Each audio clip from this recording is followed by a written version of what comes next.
Let me ask you about an example of the thing you're talking about. Tell the saga of Telegram in the Romanian election. So amidst all this, you were still fighting to preserve the freedom of speech. What happened? And what were some of the decisions you had to make? So when I got stuck in France, unable to leave the country for a few months, I was offered to meet the head of state foreign intelligence services through a person I know quite well. It's actually a well-known tech entrepreneur in France, and he's well connected. And he said, "This guy wants to meet you." I said, "Okay, fine, let's do that, but I'm not promising anything." I took the meeting, and in this meeting,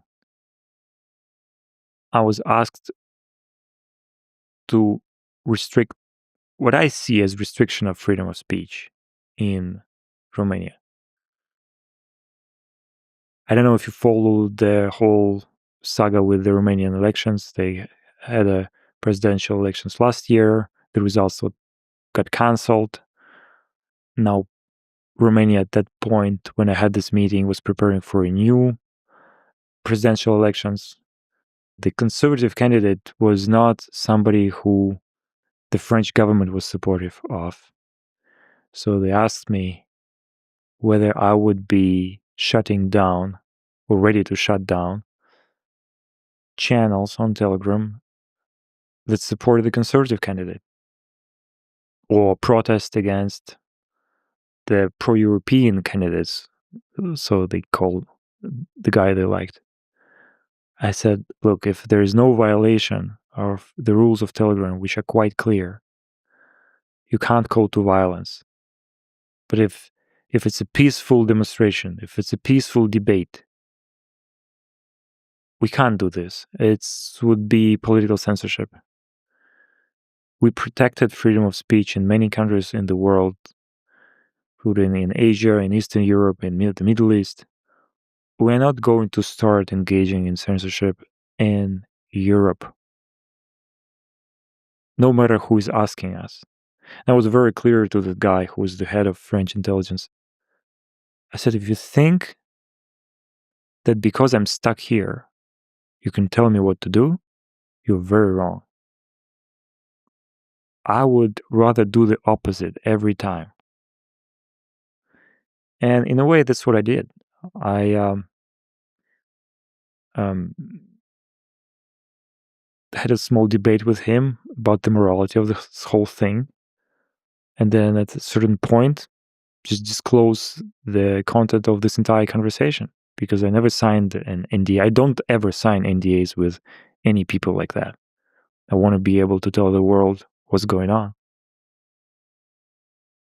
And that's quite shocking to me, that you would have people in the French government trying to get advantage of this situation. Of course, if they had nothing to do with the start of this investigation itself,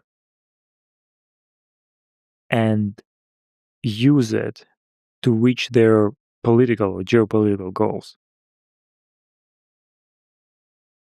I consider it an attempt to humiliate myself personally and millions of Telegram users collectively.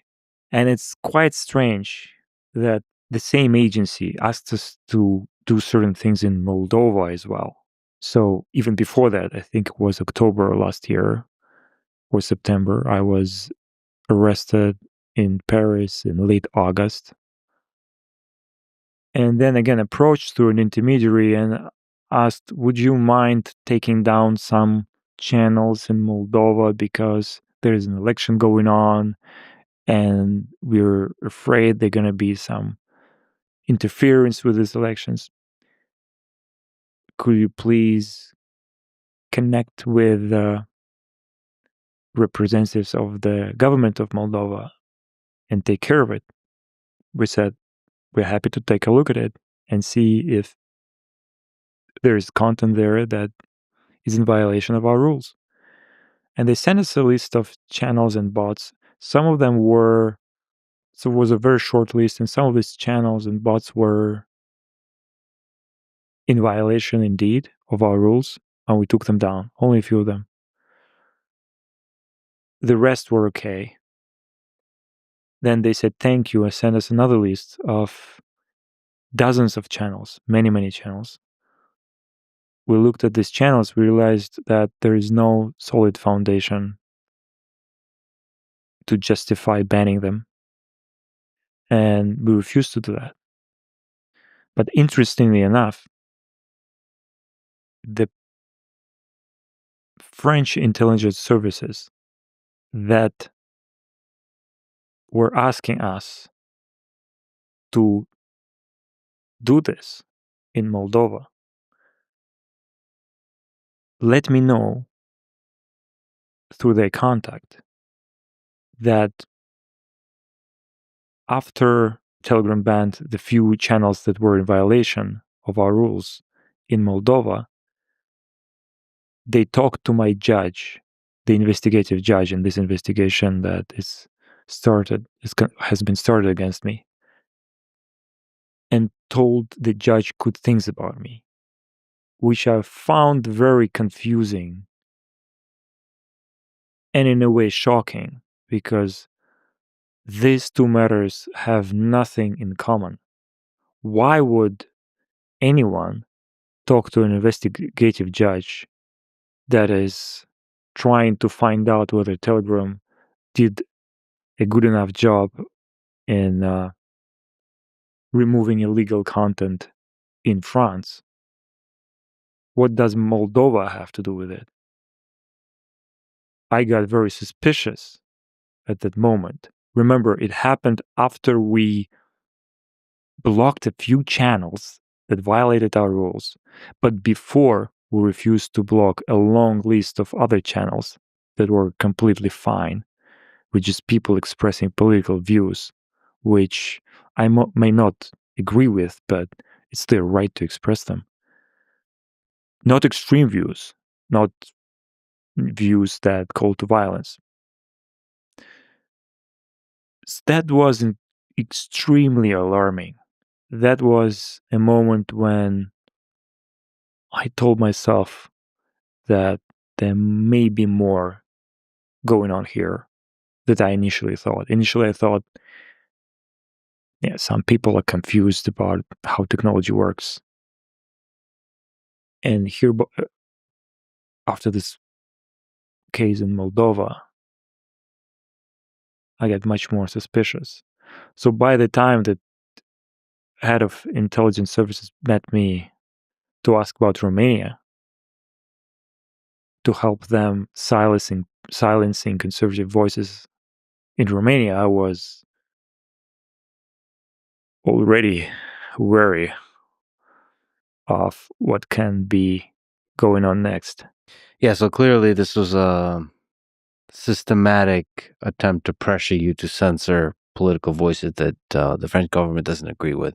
And we should say that you have fought for freedom of speech for left-wing groups and right-wing groups. It really doesn't matter. So it's not, you don't have a political affiliation, political ideology that you fight for. You're creating a platform that, as long as they don't call for violence, allows people from all walks of life, from all ideologies, to speak their mind. That's the whole point.